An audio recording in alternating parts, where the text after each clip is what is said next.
السلام عليكم أخوتي ومرحبا بكم في قناتكم لمسات استبرق استبرق.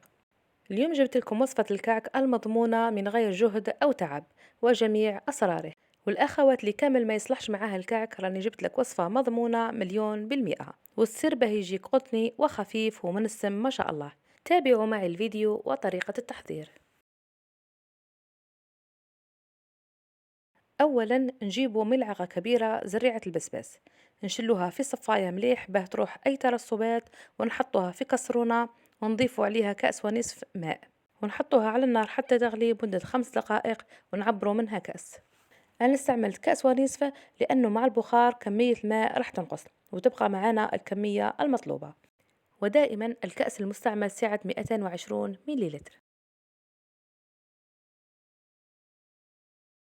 في إناء صغير نحط نصف كأس ماء اللي غليناه سابقا مع زريعة البسباس، ويكون دافي ماشي سخون.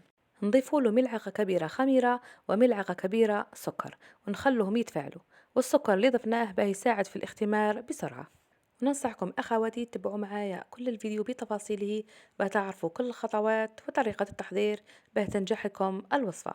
بعد ما تفاعلت الخميرة نبدأ في تحضير العجينة. عندنا كأس حليب دافئ نضيف له نصف كأس ماء المتبقي اللي غليناه مع زريعة البسباس، ثم نضيف لهم كأس إلا ربع سكر، وبعدها نضيف بياض بيضة، والصفار خلوه باه ندهنوا به فيما بعد. نضيف نصف كأس زيت ونخلط المكونات جيدا. بالنسبة للمقدار الكلي للسكر هو كأس غير ربع، باحتساب الملعقة اللي ضفناها للاختمار، لأنه كي تستعملوا كمية كبيرة من السكر الكعك يجيكم قاصح. نضيف خليط الخميرة في هذه المرحلة، ولازم نخلط مليح المكونات باه يذوب كامل السكر. ولازم أخواتي تتقيدوا بالمقادير لضمان نجاح الكعك. ننصح كل الأخوات اللي ما ينجحش معاه الكعك أو المبتدئات يجربوا هذه الوصفة، أكيد راح ينجح معكم من أول تجربة.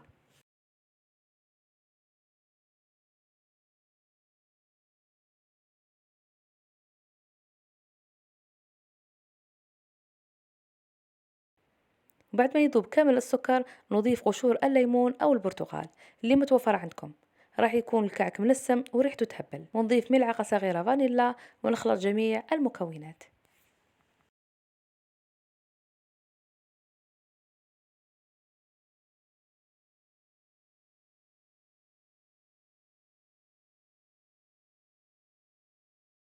في الأخير نضيف الدقيق، راح تستعملوا حوالي 6 كؤوس إلى 6 كؤوس ونصف من الدقيق. نضيف كيس خميرة كيميائية باه الكعك يجينا خفيف. بالنسبة للفرينة حاولوا ما تكتروش بزاف، ولازم العجينة تكون تلتصق معكم وما تكونش جارية بزاف، لأنه بعد الاختمار راح تشد روحها. حاولوا ما تنشفوهاش، وكما قلت لازم تكون تلتصق كي تكونوا تعجنوا فيها. نضيفوا الفرينة بالتدريج حتى تلتم معنا. الكثير من الأخوات ما ينجح لهاش الكعك، وهذا يكون بسبب الفرينة تكون نشفت العجينة بزاف، ولا تكون كثرت من كمية السكر. التزمي بهذه المقادير وبإذن الله تتحصلي على كعك قطني وخفيف.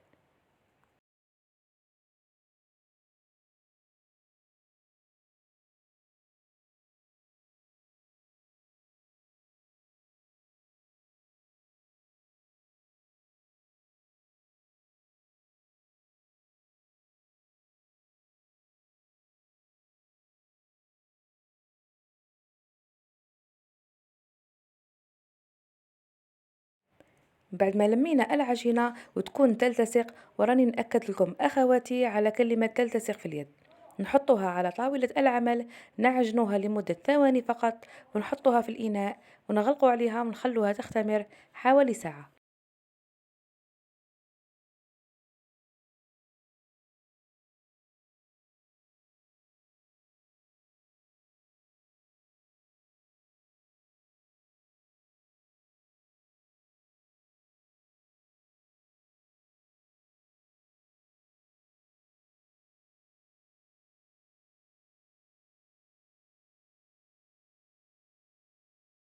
بعد ما اختمرت العجينة وتضاعف حجمها نبدأ في تشكيلها.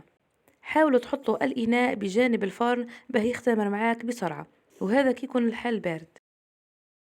شوفوا العجينة راهي طرية ما شاء الله وما هيش تلتصق، لأنه خليناها تختمر وقت كافي. نحاول نشكلوا حربوش ونقطعوها إلى كويرات. هذه المقادير تشكل لكم حوالي 11 حبة حتى 12 حبة كعك متوسطة الحجم. ممكن استعمال الميزان بالنسبة للمبتدئات، به الحبات تكون من نفس الحجم.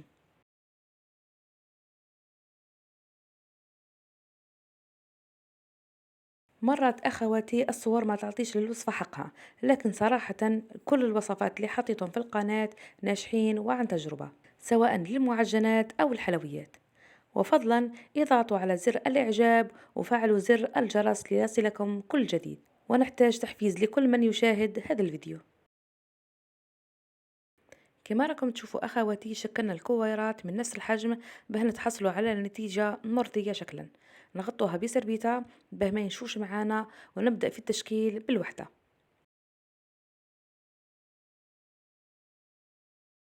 نجيبوا الحلال ونبسطوا العجينة على شكل بيضاوي، نحاولوا ما نرقوهاش بزاف. بعد ما بسطناها نلفوا العجينة بهذه الطريقة، وهذا هو السر به يجيكم هشيش من الداخل وخفيف ومورق، لأنه لو تشكلوا حربوش فقط يجيكم ثقيل نوعا ما بعد ما يطيب.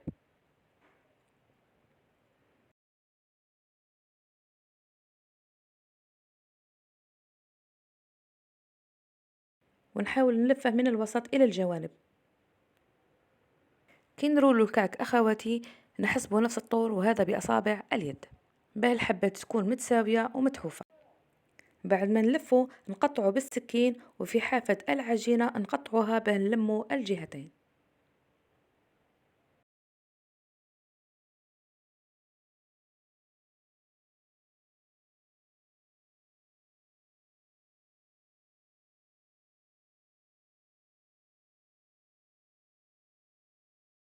نحاول نلمو الجوانب به ما ينفتحش معاكم بعد ما يختمر للمرة الثانية، ونحطهم في صينية مدهونة بالزيت.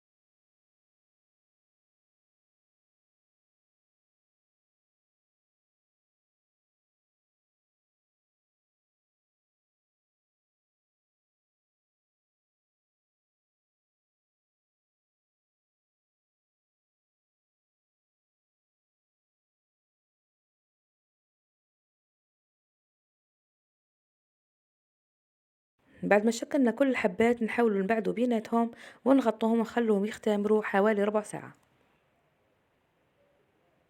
بعد الاختمار ندهنوهم بصفار البيض والقهوة السائلة، ونرشوهم بحبة الحلاوة والجلدلان.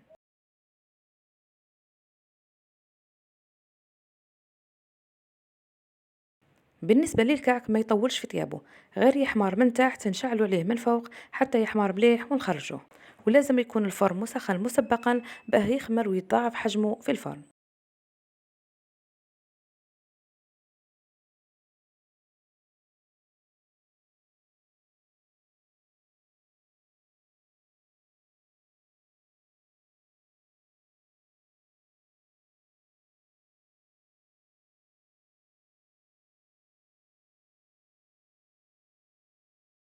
الكعك راهو طاب والشكل جا تحفة ما شاء الله، والريحة صراحة روعة. وشوفوا جا خفيف أيضا، وتقدروا تشكلوه لعدة أشكال مختلفة. ونحاول نقسم لكم حبة باه تشوفوا من الداخل كيف يجي قطني وخفيف. جربوه أخواتي أكيد ما راحش تندموا. وإلى الملتقى أخواتي في وصفات أخرى ناجحة ومضمونة. سلام.